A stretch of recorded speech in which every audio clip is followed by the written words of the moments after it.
paper that you brought. Chandra. He's getting it, Marge. We're not in the picture, are we? It's in this shot. I don't need. Huh? You are the one to ask questions. Yes, Marge. Anyway, let it be here. Okay. In case of need. Are we in the picture? No. These cushions are. Not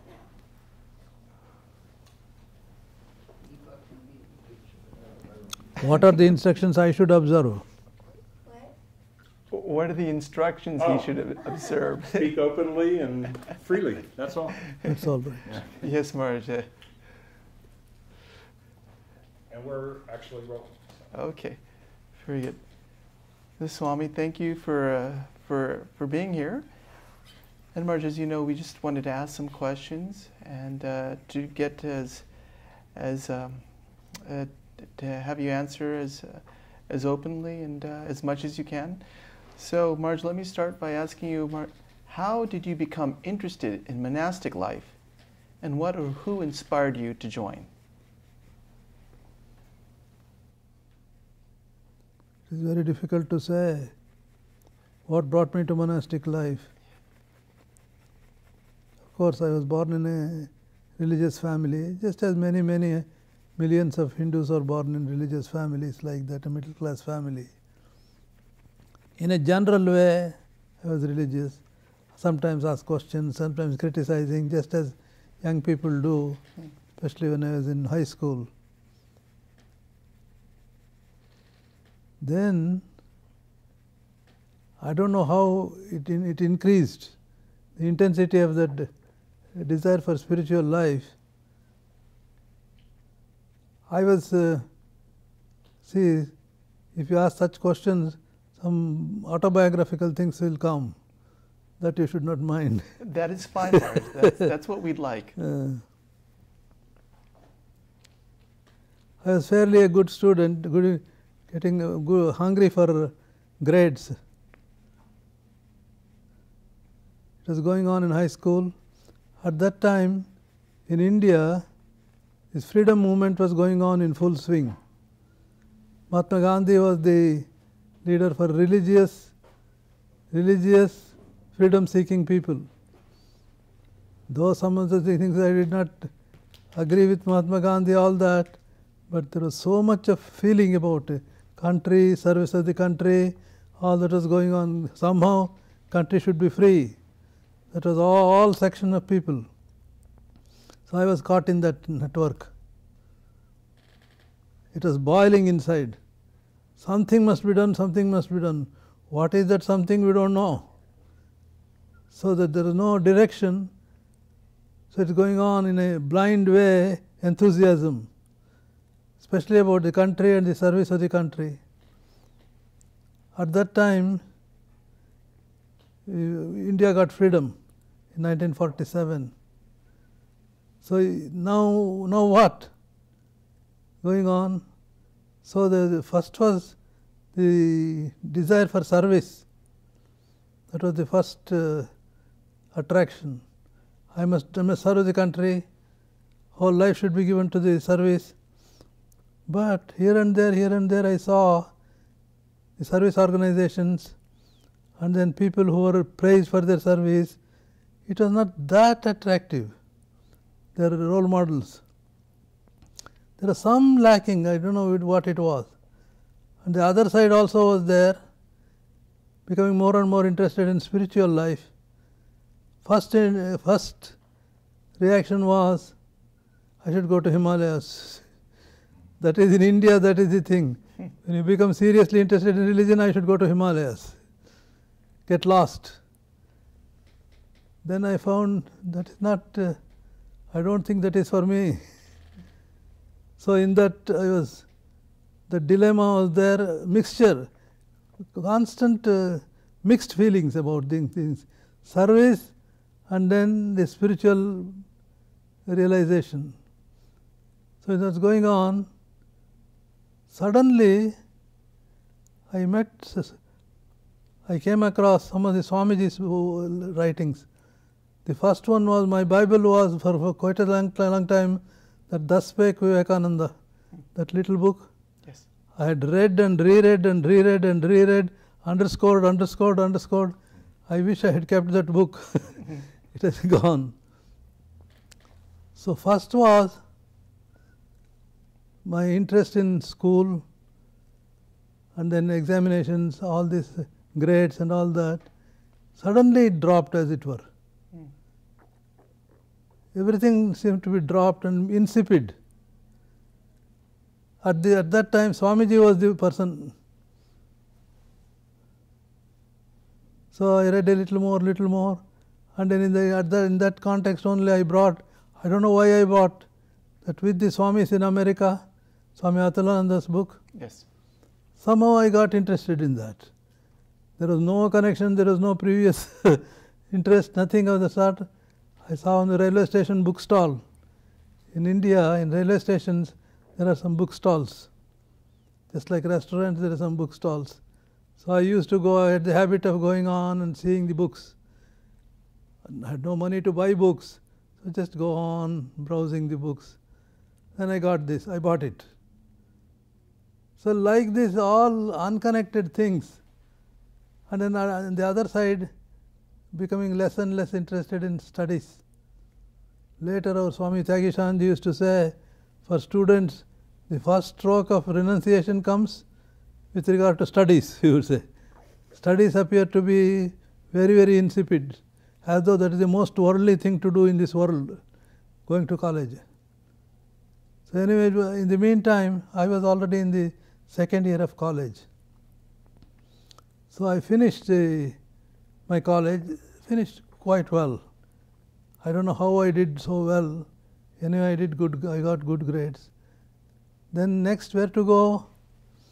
After 2 years of college, that is a turning point for us, for students, especially for students who do well, either to go to engineering or medicine. These are the two things open. But it was very difficult to enter into these two colleges, highly competitive. But somehow I got admission. And then I joined the engineering college. And then my brother, older brother, was staying in the hostel run by our center in Mysore. So it is through him we got introduced to Ramakrishna literature, family and all that. I'll make it short. So then where to go in Bangalore? So it was almost decided that I should go to Ramakrishna Ashrama hostel. Hostel is a dormitory. Yes. So I came. I was in the meantime, so many things conspired together. I saw that small book with the Swamis in America. Afterwards, I want to know all the books published by our order. So I wrote to Madras Mutt. See, in Indian student condition, you don't imagine, you can't imagine now, regarding the distance and the money and all that. I had absolutely no money as a college student, somehow managing college, and then the temperament also was not there to travel and all that. So I wrote a letter to the Swami in charge of the book section. Please send me a catalog. And then he sent the catalog. He wrote a note in that. What are you doing? What do you want to do in life? Like the 2 or 3, 4 questions. Simply write. I don't know why he asked those questions. Then I got enthused. I said, I am studying in this intermediate college. I have almost finished the second year of the college. I don't know what I am going to do in next. Like that, he encouraged an encouraging letter. He wrote, oh, it is very good. You are studying Swamiji. You are studying Swamiji, Sri Ramakrishna, all that. A little missionary work he did. And then I got the catalog. And then he added one line. What do you want to do in life? Then I wrote him back. I want to serve. At the same time, I want to realize God. So he caught me there. That is exactly the reason Swamiji has started the Ramakrishna Order. So he wrote like that. So I started corresponding 3 or 4 or 5 times. In the meantime, I had come to Bangalore, from our native place to Bangalore, from junior college to the next college, engineering college. I came and joined that monastery, not monastery, that hostel. I was there, and then there I used to go to the ashrama. It is run by the ashram. It is only 2 blocks from the ashrama or dormitory. Every day prayer used to go. There I used to see in the porch one Swami is sitting there during prayer time with a long beard. Then a big man, he is sitting straight with closed eyes. During prayer time he is meditating. Every day I used to go to our prayer and then salute him and then go. Later I came to know he was Swami Tyagishanandji. And then I started attending his lectures. Within 3 or 4 months I said, no college for me. So I told the Swami, I told our people, but they were all displeased because he's going to spoil his career. So, but I went on, and then I just, after 6 months, I told Swami Tyagishanandji, I don't think I will continue my college. If I were to continue with my college, I had to take all the money from our parents, and then they expect something from me afterwards to take care of them. I don't want to do that. So he continued discussion with him once, twice, thrice, like that, all that. Then I told him, no, I can't go to college. I want to join the monastery. Oh no, that is not possible here because you are an intelligent boy, you should finish your college and come. That was like a thunderbolt for me. Finishing college means another 2-3 years. I can't do that. Now I want to join now itself. But he did not put much pressure on my college studies, but still he held on. If you have to come to the Ramakrishna Order, at least you have 1 degree. Then I thought, then what should I do? I have no mind to go to college. And not only that, I can't take money from my parents. If I take money, I will have to serve them afterwards. So he was very kind and encouraging. At the same time, he can't say, you come away. So this went on for a few months. And then we came to, after a long discussion, he was a lawyer himself before joining the order. He would ask all sorts of arguments to convince me that I should go to college. I said, no, it's not possible. Then a compromise will come. We struck a compromise. You come and join now, but after joining the order, you should finish the degree. That I could not say no to it. So I joined the order. I thought I joined the order. Later I found I did not, officially. I see. Anyway, I started staying in the ashrama, living with the brothers, but going to college. So he allowed me that. Then there is one difficulty came. Our colleges start at 11 o'clock in India. So what we usually, all the students do, they take their lunch and then go to college. Early lunch, 10 o'clock, 10:30, like that, they go to college. But here in the ashrama, the offering is done at about noon. So then Swami said, all right, because of health I have to eat early, about 10 o'clock, you eat with me. So I started eating with him and then going to college. So that went on. So like that, in the intensity, the opportunities came, just fitted in. Externally appearing to be very natural way. After all, he came to go into the college. So he joined the joined the dormitory, just appeared. But only thing that appeared a crazy thing was giving up the college, because that was very tempting. Getting an admission in the engineering college is very tempting. Yes.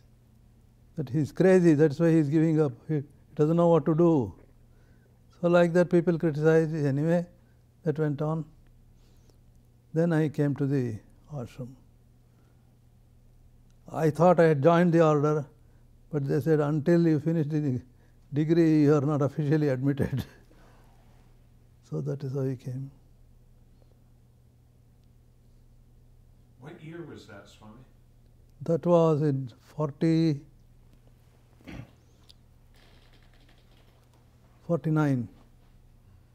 1949. I came to Bangalore in 48. I joined in 49. Then Maharaj, can you tell us when joining, then what were some of the things, the duties they had you doing at that time? What was it like in Bangalore at that time? College, at that time there was no duty. Every time I wanted to do something, the Swami would say, no, no, no, you go and study, you go and study. That is your first duty. But I went to go and I thought, because there, when we are students, we don't work. We don't know anything. Just going to college and study. Even at home, very little work we used to do. Because the middle class intellectual families, they always encourage study. Teachers also encourage, at home also encourage, study, get good grades, get grades. That is the mantra. So we don't hear, students do all sorts of things when they are studying. They get trained. They work in the library or in some other, it's a carpentry, some work he does, or a book binding they do. All sorts of things do here. There, nothing. So when I first came to the ashrama, I knew nothing means I knew nothing.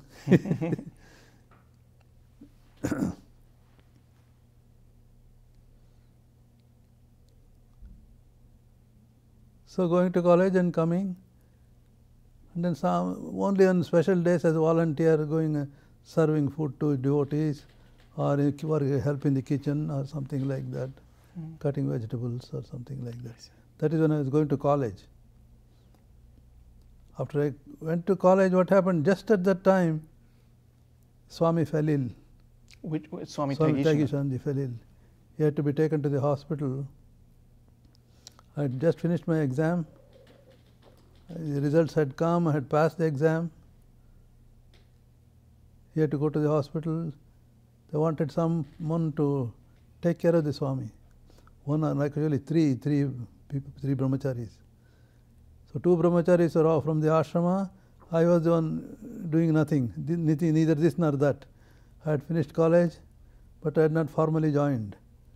I was in that state, so I was found to be very appropriate person to take care of the Swami. By turns, three brahmacharis, 2 plus 1, 3. There's a hospital, my gold mine hospital was there. He was taken there, but he was there for about 2-3 weeks, that's all. He passed away. Oh. So that is my starting point. That is very nice to think now. Starting point was serving the Swami. Some 3-4 weeks. Then afterwards he came, then formally I joined. At that time, to replace Swami Tyagishananji, Yatishwaranji was appointed from Belur Math. Yatishwaranji was not in any particular center. He had returned from the United States. He had left India long back, some 17-18 years back. So he wanted to get acquainted with the centers. So he was traveling. So when he came to Bangalore, then they said, you take care of Bangalore. He was posted to Bangalore. Can you tell us, Swami Tyagishananji, how did he influence your spiritual life? Can you tell us some things you remembered about him? And I used to discuss with him. He was very, very friendly with the students especially. He would freely discuss hours and hours about scriptures, about life, about Swamijis, about Sri Ramakrishna, all these, of course I feel something was going on even before, something was brewing. Sri Ramakrishna had caught me. All these added.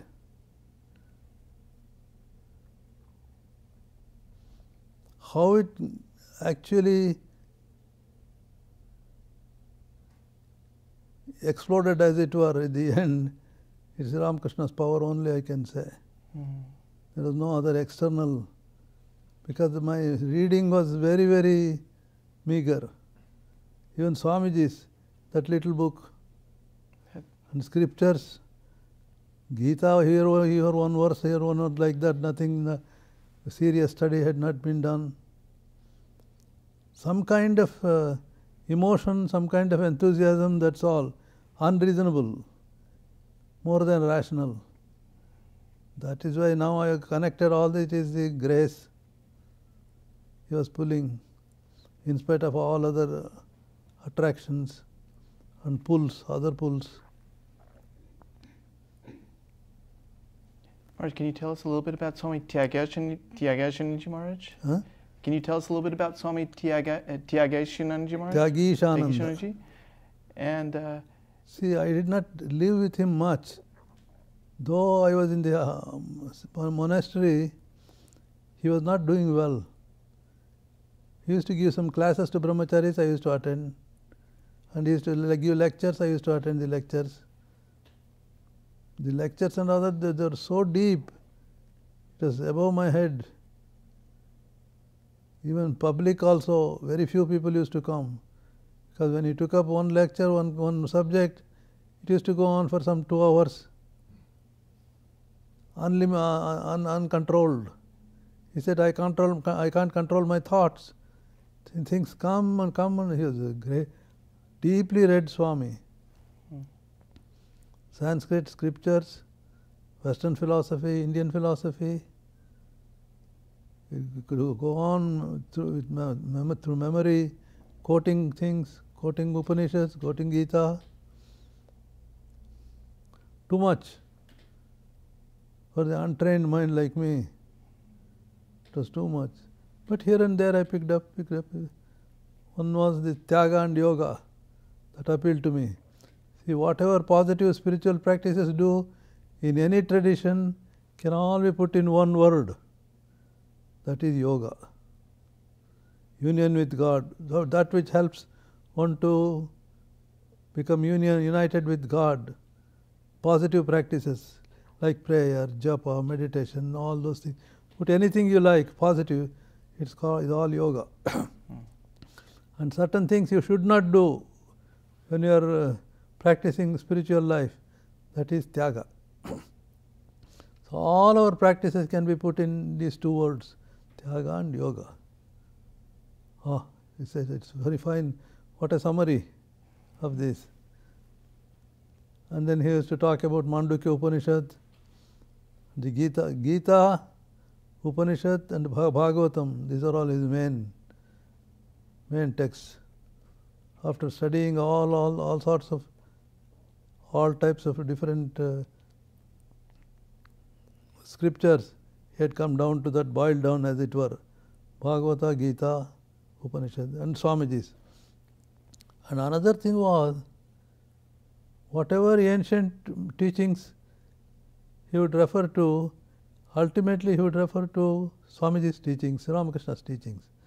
How all teachings culminate in Sri Ramakrishna's teachings. It can be found, all the summary of all these teachings can be there. Summary of all Vedanta is there. So he is able to connect that. That was very nice things.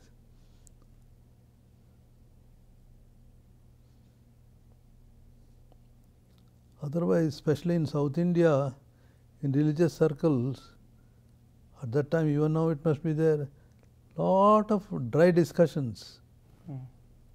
Especially this dualism, non-dualism, qualified non-dualism, all these constant tug of war, intellectual wars and emotionally religious wars. No bloodshed, but it is all at the intellectual level, emotional level. So, at least I was tired of hearing all those things in that intellectual, religious atmosphere. Sri Ramakrishna's teaching comes, it removes all those tension due to this difference of opinion and all that. This harmony of these different yogas, harmony of philosophies. Don't become leaf counters, eat the fruit. Such teachings were very, very appealing. Was there anything about his character, Tagishanandaji's character, that impressed you? He was very simple, austere. Austere I had heard, because when I saw him, he was very ill. But he could do some work and all that, teaching and all that. But very simple and straight.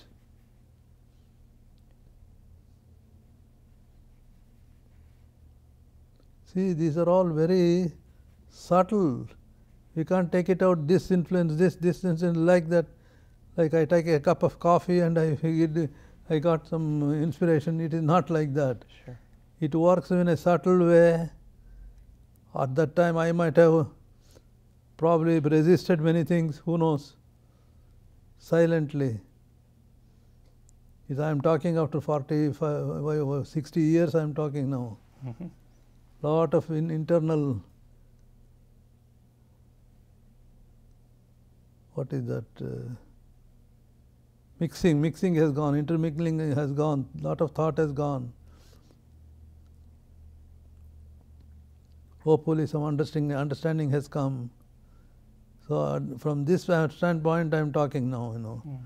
At that time I also resisted so many things, questioned many things. Maharaj, can you tell us a little bit then about what about your initiation? Who gave you initiation, Maharaj, and where did it take place? At that time in the Ramakrishna Order, only the president of the order was to give initiation in India. Outside India is different. United States was different. In India only, and he was very ill. He was old and very ill. And Swami Shraddhanji was his secretary at that time.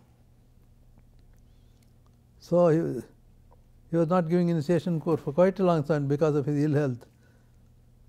Suddenly one day a telegram comes, send all those candidates for initiation. So I was also included there. After Swamis, Swami Harshananda was one, me, Swami Prabuddhananda, who passed away recently, Agehananda, who was in Kerala, before Swamis, and some other devotees. All of us went from Bangalore to Calcutta. The next train we took and then went there.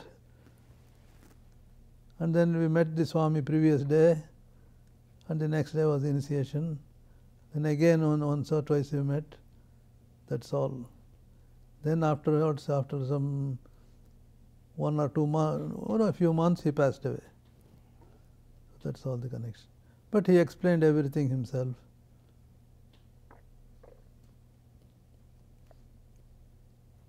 Where did it take place? Belur Math. In his room, Maharaj? Yes, in his room. His room was by the side of Swamiji's room now. You know Swamiji's room Right. is there? Yes. By the side of that, President used to live there. Right. That was President's room. Even Shankaranji lived there. Sannyas, Brahmacharya, they all took place there. So did you see him with this big beard? Oh, yes. Did he initiate you in a group, Maharaj, or was Yes, it in a group. in a group?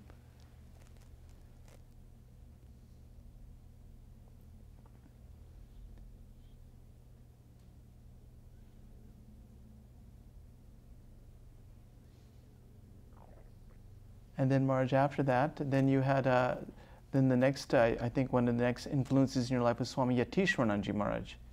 Yes. This was when Tagishanji was living, this happened, initiation. With the mantra diksha. Yes, Mantra Diksha. At that time I was in first year of the Bachelor of Science college. On the way to Madras, Calcutta, I had to pass through Madras. At that time, first time I met Swami Swahananda. He was a brahmachari there at that time.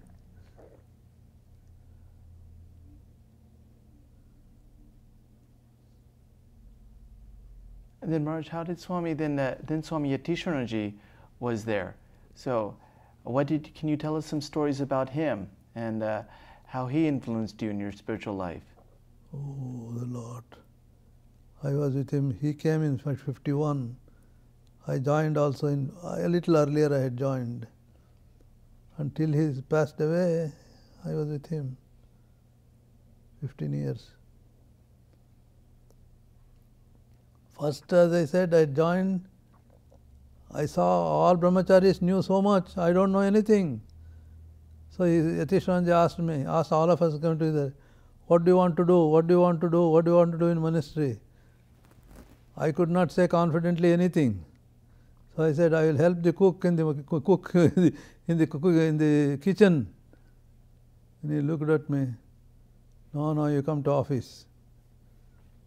So I started coming. I came to the office and helping. The senior brahmachari was Swami Shastrananda. So I was helping him. But that is one side of the work. The other side of the work was, another simple work was, I thought the cowshed was work. Cowshed means there were 4 heavy milkers. Only one helper was there. Otherwise, all other things we had to do. Me and another brahmachari. Get up in the morning at 5 o'clock. I had to go to clean the cows and then milk. Milk means it's a hand. Like that.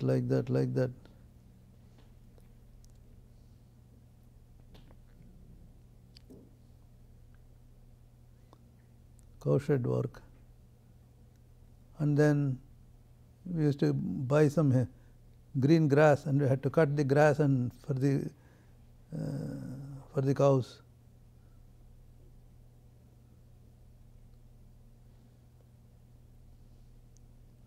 One day, it was so boring. Every day, 5 o'clock, get up and go and clean the cowshed, the cows and milk. And the cows also are not gentle all the time. They don't want to give milk to us. They want to milk to their children, the calves.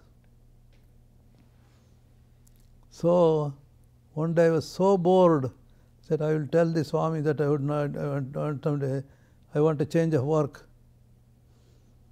As I was going one day, going to the Swami, on the way, I remembered Gita verse.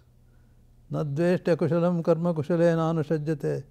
A sattvika worker does not hate unpleasant work or does not get attached to the pleasant work. Hey, this should be the order. They remembered, and then that verse remembered, all that boredom and then resistance vanished. That's why I remember that verse even now. Whenever the work is unpleasant, yes, I should not give up that. Because something is pleasant, go on hugging and that. So that became something like a goal to be achieved. Completely the mind was cleared. And after some time what happened, this cows started getting some disease. We went to the dairy veterinary doctor and all that, he came and all. In spite of a lot of effort, the condition did not improve. So we had to sell away all the cows. I became so free from that. So free. Call from 760-728 to 548. Turn it off. So that is about cowshed. Another was marketing. That also I did not know the marketing. Bangalore, I came from a small town to Bangalore. Bangalore is a big city even at that time. So go on searching, slowly I learned. There we have to, shopping means real shopping. go to this shop, if this is costly, go to the next shop, bargain, not simply pay some money and get it. So I started doing Swami Yatishwaranji's work. That is, he wanted some medications, and then he's reserving plane tickets, going to the bank, all these small jobs.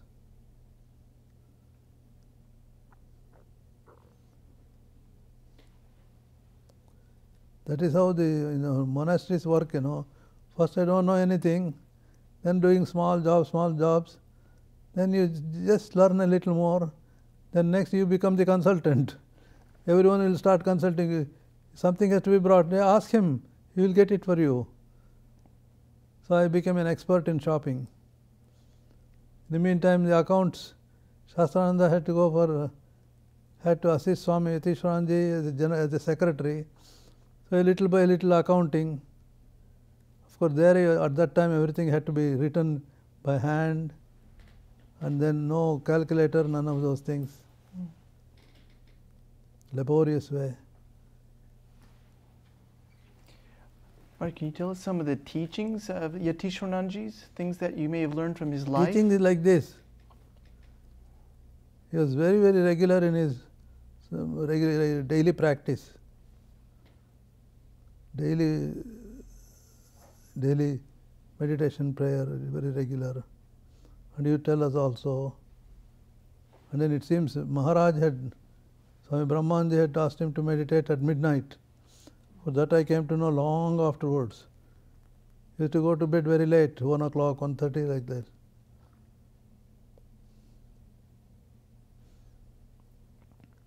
And the day-to-day life depending on the Lord. That is the main teaching. For everything depend on the Lord, depend on the Lord, depend on the Lord. He will never fail you.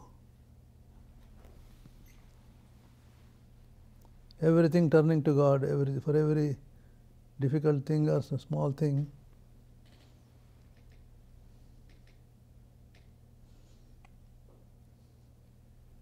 Marge, were there ever any sort of personal instructions that he gave to you that you can share with us? That sometimes some incidents, some obstacles that occurred, and you went to him and he gave you some specific instructions. I went very little like the private instructions. By temperament, and then I was very shy. I had to go to him. See, he was so senior, so much respected by all members of the order, even seniors. They used to come and take guidance from him. Who am I amongst these big Swamis? So I was always behind. Whatever came, every day night class he used to take. First one was the practice of the presence of God. First he gave classes on that. He read and then explained and all that practice. And another was, you may call it worldly book, How to Win Friends and Influence People. You might have heard that Dale Carnegie's. He gave classes on that.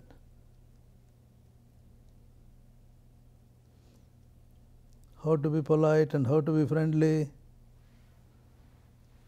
How much we all learned, we don't know. Anyway, that was his approach to life.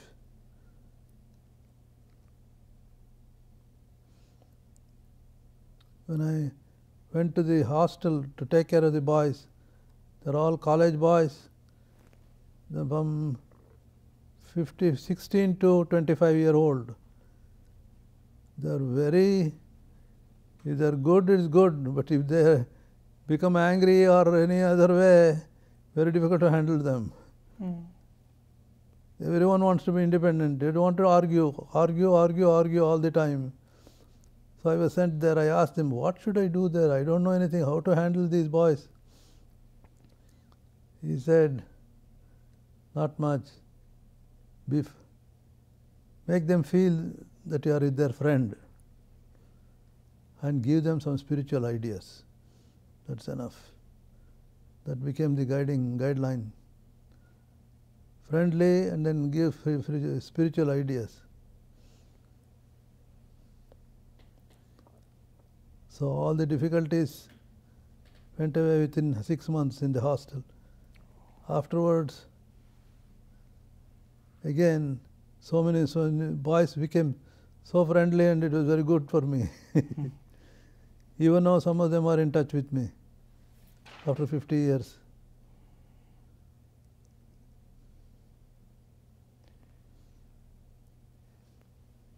Did he share, Maharaj, Swami Yatishwaranji, did you ever ask him about his own experiences at all? Did he share He any? was very, very reticent about it. Whatever has already been written only.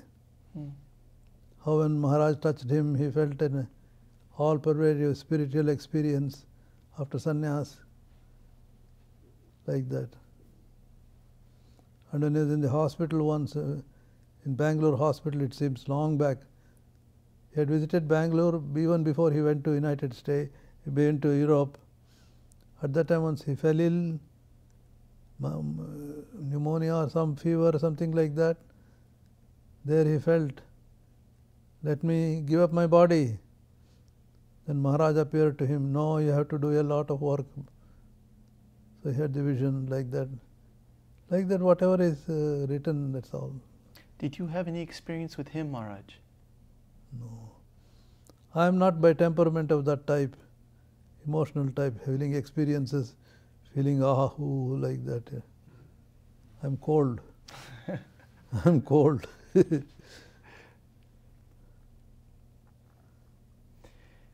Maharaj, but he had a nice balance between this contemplative life and this Very active much, life. very balanced, very balanced. How do we manage this balance, Maharaj? How did he manage this balance?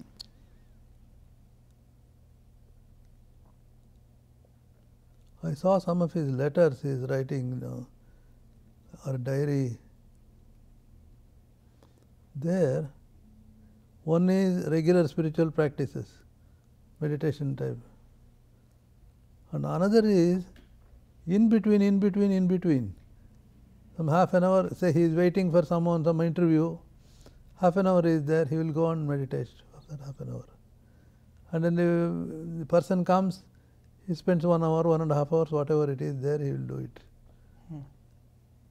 And then again, another in between. That is what he would say, instruct us also. All in between. You intersperse with mantra or prayer or something in between. There are so many in between times, Fill it up with the Lord's name or any kind of contact with God.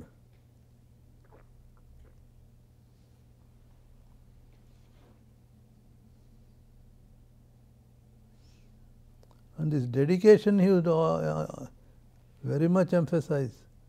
Dedicate, as Gita teaching, dedicate all activities to the Lord. Or Jnana Yoga, if you wanted to stay, it is throw all your activities in that light. Throw everything in that light, in that light. That is offering, The light of Brahman, you throw everything in that.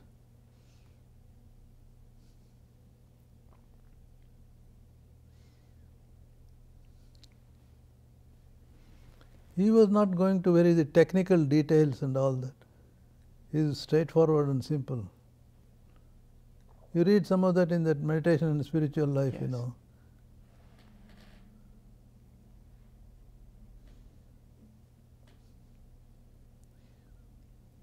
Even in lectures and all that, if you wanted to explain certain things, excuse me for being intellectual. So some theoretical thing in the Upanishad he used to say, before that he would ask for excuse. Because he did not really like to do that. His is morely business-like, When you go to business, you ask, how much is this? It is $10. What is the discount? It is this. So total I have to pay $8. Yes, $8 pay. Give me that, I'll pay $8, let me get out. That attitude in spiritual, like Swami Brahmananda used to do like that. Very, very matter of fact. very matter of fact. Not making it ornamental. Lot of words and then all that, it is not there. Even in lectures and all that, every lecture, even he had given that lecture 5 times before, he would prepare again. He was not a lecturer. Did you ever ask him about prayer, Maharaj? Oh, prayer, he was very much for prayer. For personal prayer and prayer for others. Pray for others, pray for others. He was a man of prayer. Prayer and meditation and japa. These 3. Once someone asked him, whenever we come you say about prayer, about meditation, about japa. And his answer was, what else is there? What else is there? That's all.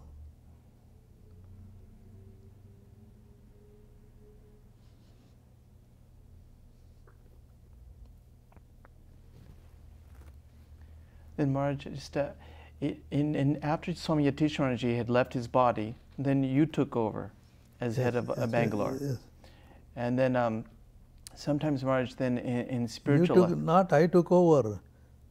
I was pushed into it. Oh, I see. And you were quite young, I think, also, Maharaj, at that time, to be pushed into this head of the... Even now I don't know why I was pushed. Maharaj, but the question is sometimes then, because you're young and also somewhat maybe going into something, not a lot of experience, so some obstacles will come in the way, many times, I'm sure. Maharaj, what do you do when the obstacles come? Throw up your hands and, oh, Ramakrishna, take care of it. That's all the only way. Not when the obstacles come. Every little thing was an obstacle. Every little thing is a performance. That is going on even now.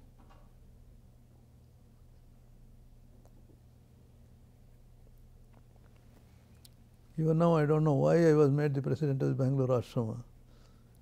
When so many others were there. Even in Bangalore there were some others.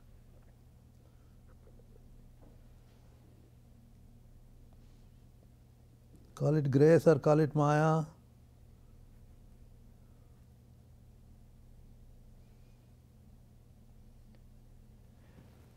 Maharaj, one question was asked by one of our nuns. It said, when you came to America, it must have been a huge change for you, coming from Bangalore.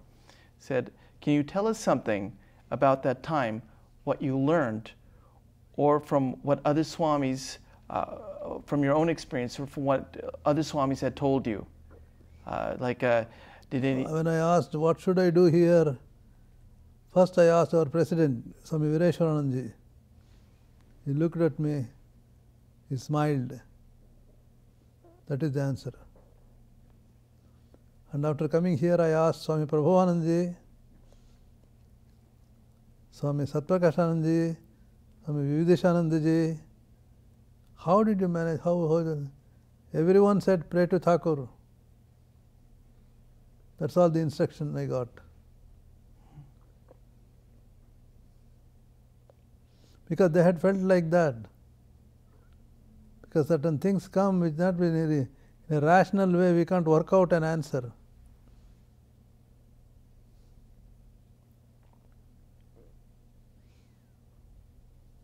What about Swami Aseshananji Maharaj? Did you ever ask him any? Oh, I think I must have asked him too. Because Aseshananji was, I met him more number of times. I might have asked him too. I don't remember. Because he came here many times. I went to Portland many times. And we both of us met in some other centers many times. Yeah. Aseshananji more number of times. For his own method, very open secret. Mother, that's all. Mother Saradananda, whatever may be the title of the lecture, that's what he is going to speak.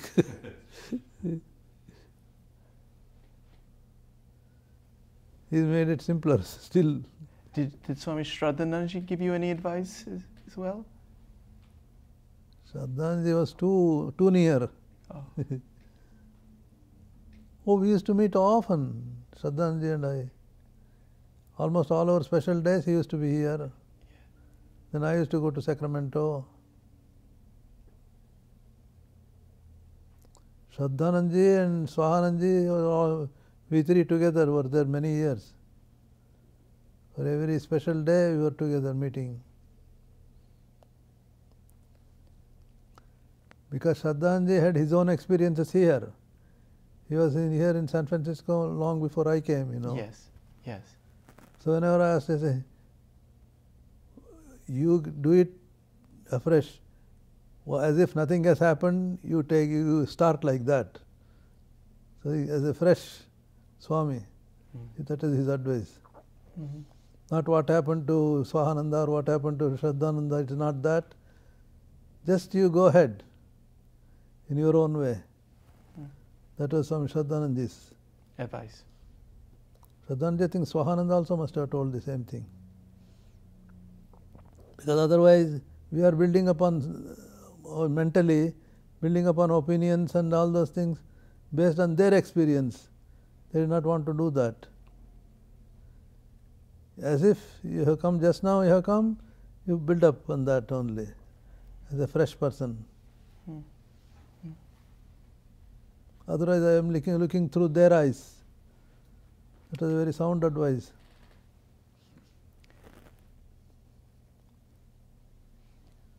Swami, we should change tape now. Okay, okay. Hold for a second.